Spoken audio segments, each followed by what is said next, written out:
5। तीसरे दिन एस्तेर अपने राजकीय वस्त्र पहनकर राजभवन के भीतरी आंगन में जाकर राजभवन के सामने खड़ी हो गई। राजा तो राजभवन में राजगद्दी पर भवन के द्वार के सामने विराजमान था। और जब राजा ने एस्तेर रानी को आंगन में खड़ी हुई देखा, तब वह उससे प्रसन्न होकर सोने का राजदंड जो उसके हाथ में था उसकी ओर बढ़ाया। तब एस्तेर ने निकट जाकर राजदंड की नोक छुई।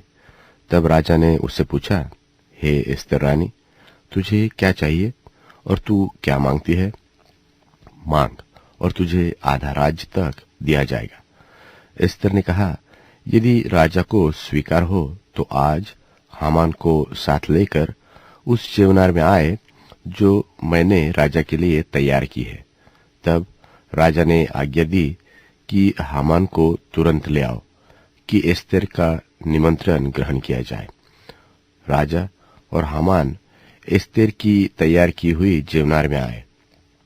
च्यवनार के समय जब दाखमधु पिया जाता था, तब राजा ने एस्तेर से कहा, तेरा क्या निवेदन है? वह पूरा किया जाएगा। और तू क्या मांगती है? मांग और आधा राज्य तक तुझे दिया जाएगा। एस्तेर ने उत्तर दिया, मेरा निवेदन और जो मैं मांगती हूँ वह यह है कि यदि राजा मुझ पर प्रसन्न है और मेरा निवेदन सुनना और जो वरदान मैं मांगू वही देना राजा को स्वीकार हो, तो राजा और हामान कल उस च्यवनार में आए जिसे मैं उनके लिए करूंगी। और कल मैं राजा के इस वचन के अनुसार करूंगी। उस दिन हामान आनंदित और मन में प्रसन्न होकर बाहर गया। परंतु जब उसने मोर्देकाई को राजफाटक के पास देखा कि वह उसके सामने न तो खड़ा हुआ और न हटा, तब वह मोर्देकाई के विरुद्ध क्रोध से भर गया।